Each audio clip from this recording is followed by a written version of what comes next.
नमस्कार, बहुत बहुत स्वागत है आपका आयुर्वेद पर आधारित हमारे इस बेहद खास कार्यक्रम स्वस्थ विचार में। मैं हूं आपके साथ आपका साथी विकास। दर्शकों, स्वस्थ विचार कार्यक्रम एकमात्र ऐसा कार्यक्रम है जिसमें आपको तमाम ऐसी जानकारी दी जाती है जो आपके लिए बेहद ज़रूरी है, बेहद लाभकारी है। हम अपने प्रकृति के जो तमाम उन जो स्वरूप, प्रकृति स्वरूप जो हमें वरदान मिले हुए हैं, प्रभु के द्वारा जो एक आशीर्वाद हमें मिला है, पेड़ पौधे, फूल, पत्ती, छाल, इन सब के माध्यम से हम अपनी सेहत का कैसे ख्याल रख सकते हैं, ये सब चीज़ें वर्णित हैं आयुर्वेद में। और आयुर्वेद को अपनाने से, आयुर्वेद के माध्यम से हम अपने कई असाध्य से असाध्य रोगों को जड़ से ख़त्म कर सकते हैं और अपने आप को निरोगी बनाए रखने में हम सफल भी हो सकते हैं। बस ज़रूरत है जागरूक होने की, और इसीलिए ये जागरूकता अभियान स्वरूप ये कार्यक्रम हम आपके लिए लेकर आते हैं और इन सभी विषयों में हमारा मार्गदर्शन करते हैं जाने माने आयुर्वेद के ज्ञाता गायत्री सिद्ध पंडित श्री लक्ष्मण दास रतन भारद्वाज जी। चलिए, सबसे पहले गुरु जी का स्वागत करेंगे, कार्यक्रम की शुरुआत करते हैं। गुरु जी नमस्कार। नमस्कार। दर्शकों, कार्यक्रम आपके लिए है और हम चाहते हैं कि आप इस कार्यक्रम का हिस्सा बने। यदि आपके साथ किसी भी प्रकार का रोग है, कोई भी शारीरिक कष्ट है, सीधे तौर पर आप इस कार्यक्रम से जुड़े, फ़ोन उठाएं, हमें कॉल करें, या आप हमें व्हाट्सएप के ज़रिए संदेश भी भेज सकते हैं। व्हाट्सएप मैसेज में लिखें अपना नाम, उम्र, कहाँ से आप बात कर रहे हैं और पूरा सवाल हमें लिखकर भेजें। और साथ ही साथ आपको हम ध्यान दिलाते हैं कि जब भी आप इस कार्यक्रम को देखने बैठे हैं तो कॉपी और पेन लेकर ज़रूर बैठा करें। जो भी नुस्खे, जो भी उपचार आपको बताए जाएं, उनको आप लिख ज़रूर लें।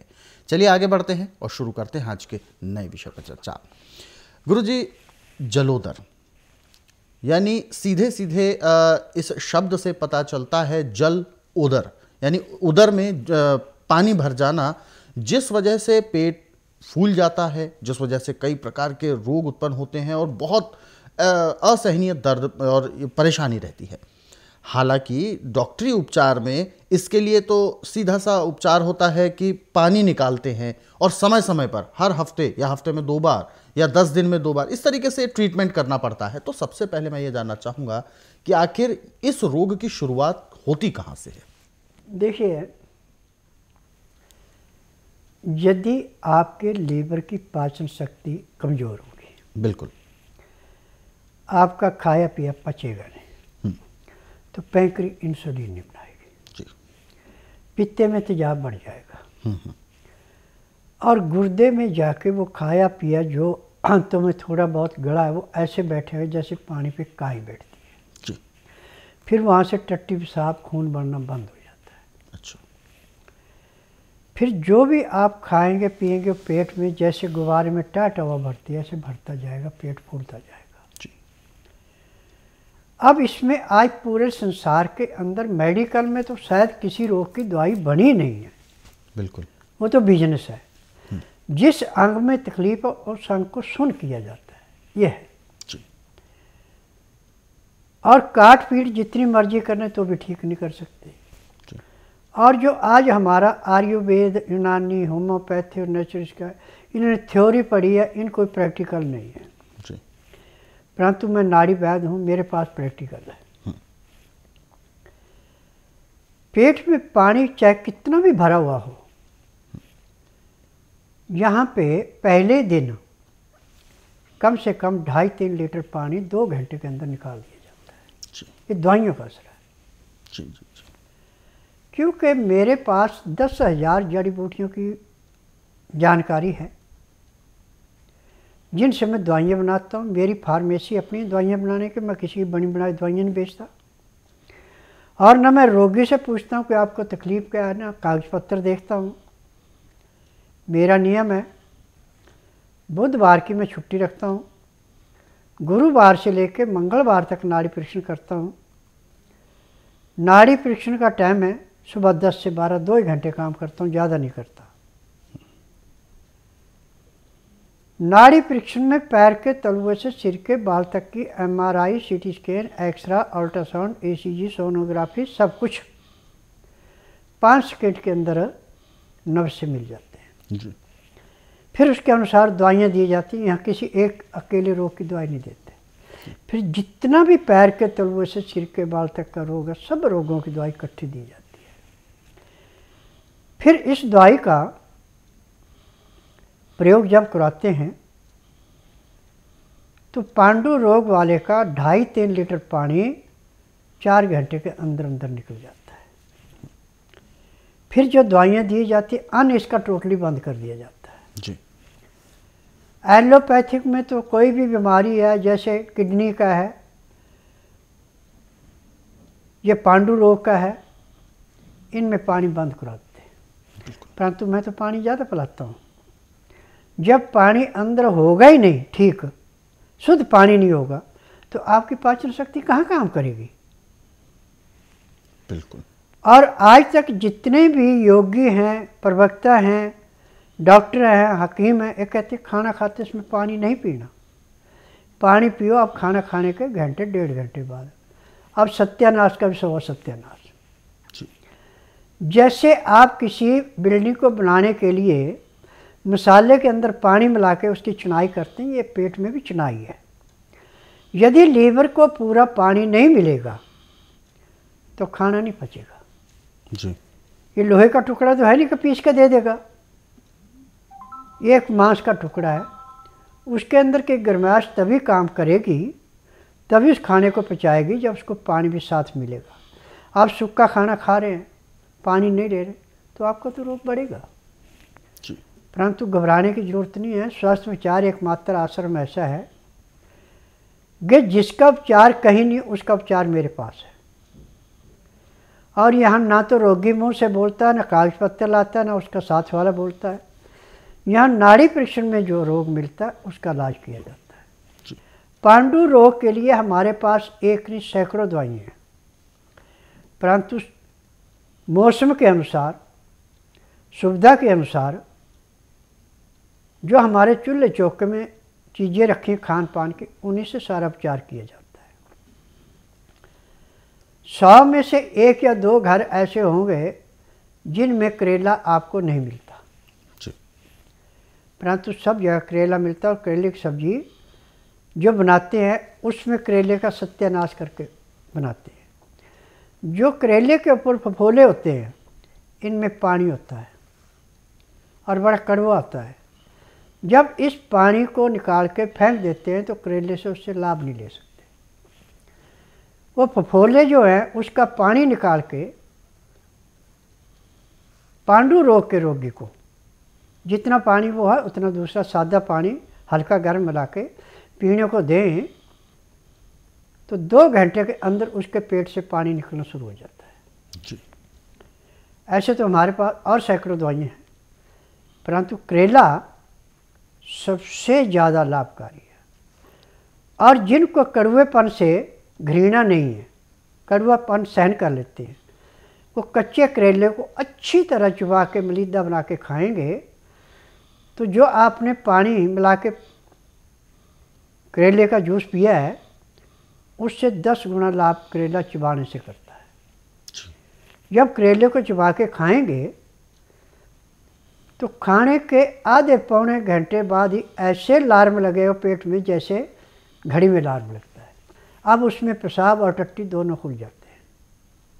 पांडु रोग में खाया पिया आंतों में ऐसे फंसता है जैसे पानी में पत्थर जाके बैठता है, ऐसे बैठ जाता है। परंतु करेला अंदर जाके ऐसे उसको पिघलाता है जैसे चिकनी मिट्टी पे पानी डाल के उसमें दल दल हो जाती है, ऐसे आंत के अंदर पखाना बिल्कुल पतला हो जाता है।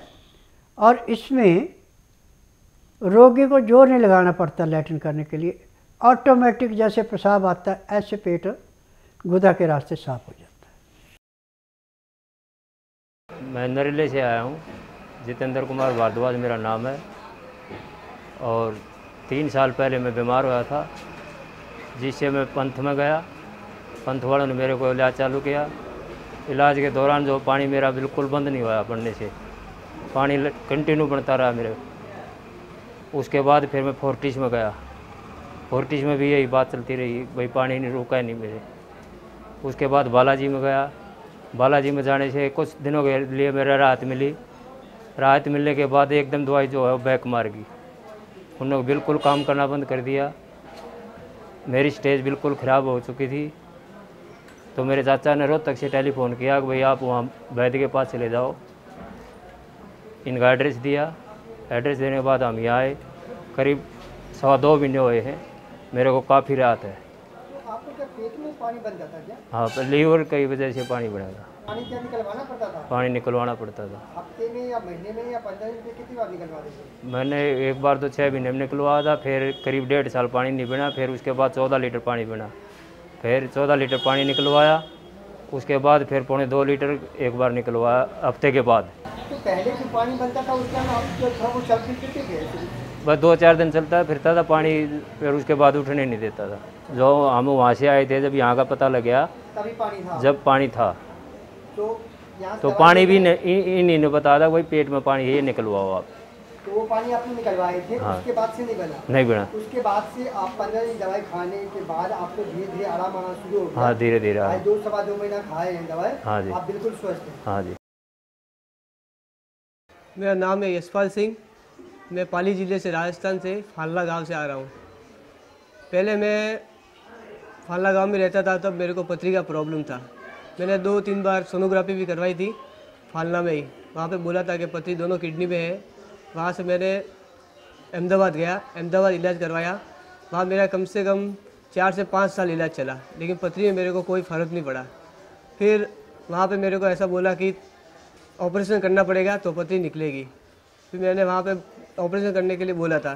पहले ऑपरेशन करने का बोला था, तब बोला नहीं मेरे को कि तेरे को दूसरी बीमारी भी है एक और मेरे को ऐसे अंधेरे में रखा। फिर जब ऑपरेशन करने की बारी आई तब बोला कि तेरे को हेपेटाइटिस बी भी है, और हेपेटाइटिस बी में जो भी टूल्स यूज लेते हैं वो यूज नहीं कर सकते, वापस फेंकने पड़ते हैं, क्योंकि ये रोग एक चेपक बीमारी है जो एक दूसरे को फैल जाती है। ठीक है, तो इसके बाद मैंने वहाँ बॉम्बे गया। बॉम्बे जाने के बाद मेरे जिया जी हैं, उनके पास गया, उनके मित्र थे, वहाँ पे गया बॉम्बे। वहाँ पे बताया तो उन्होंने मेरे को लीवर का बोला कि लीवर प्रॉब्लम इसका है, और लीवर प्रॉब्लम मेरे को 1 साल से हो रहा था, और डॉक्टर मेरे को इंजेक्शन लगा के मेरे को लीवर ख़राब कर रहे थे।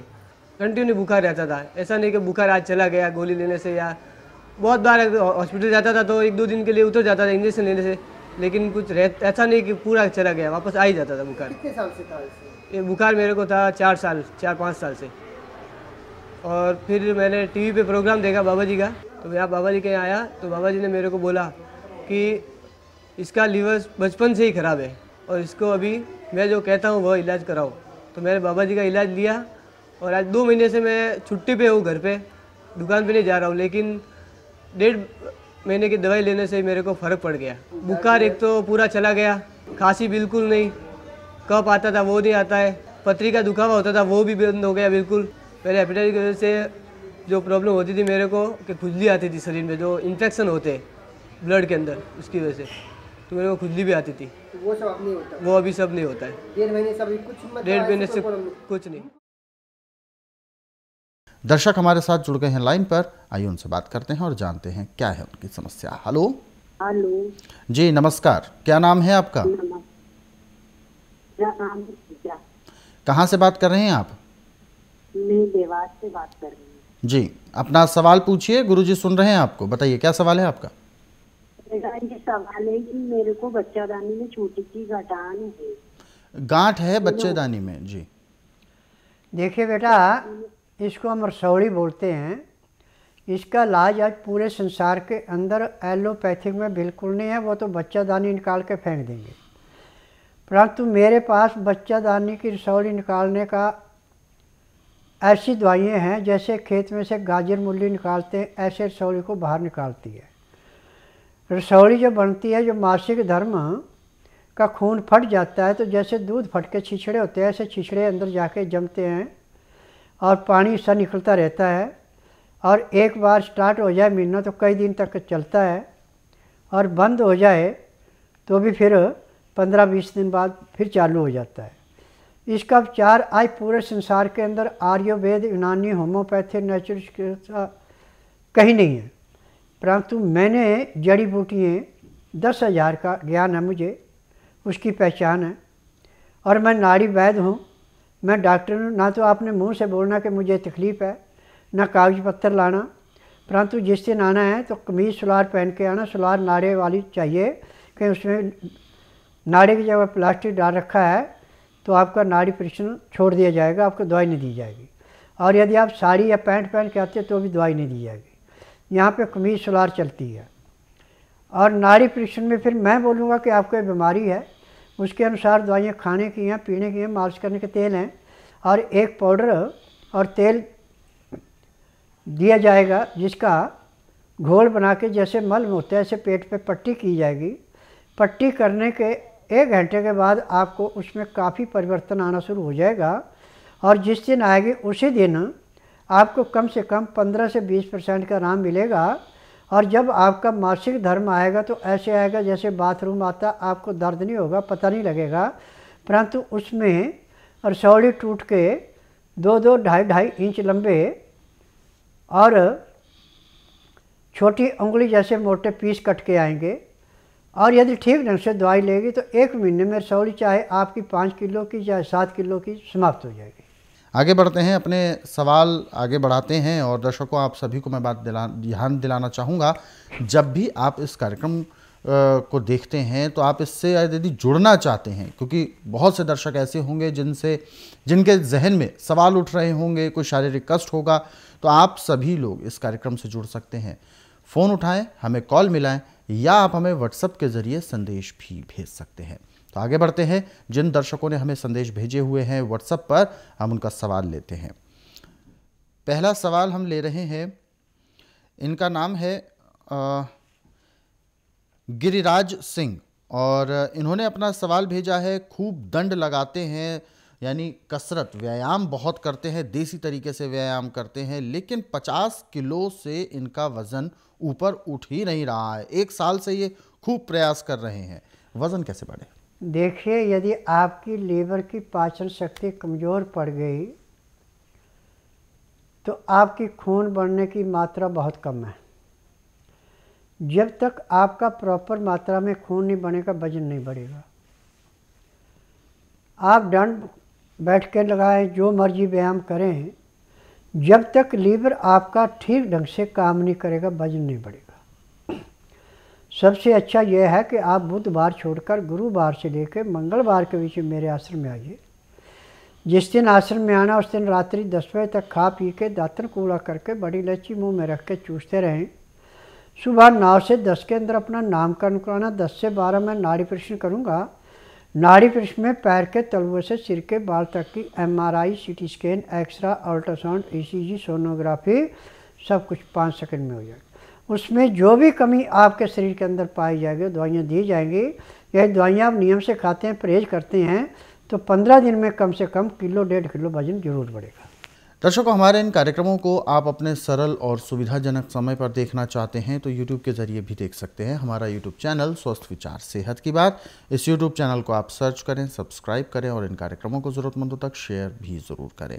और स्वस्थ विचार पुस्तकों के ज़रिए आप घर बैठे ही कई प्रकार के अपने नुस्खे जान सकते हैं, कई प्रकार के रोगों को आप अपने घर से दूर रख सकते हैं, अपने आप को और अपने परिवार को आप खुशहाल रख सकते हैं। हेल्पलाइन नंबर्स आपके टीवी स्क्रीन पर है।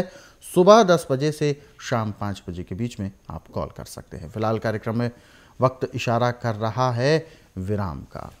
गुरुजी, आपने अपना कीमती मार्गदर्शन दिया, आपका बहुत बहुत धन्यवाद। नमस्कार। नमस्कार।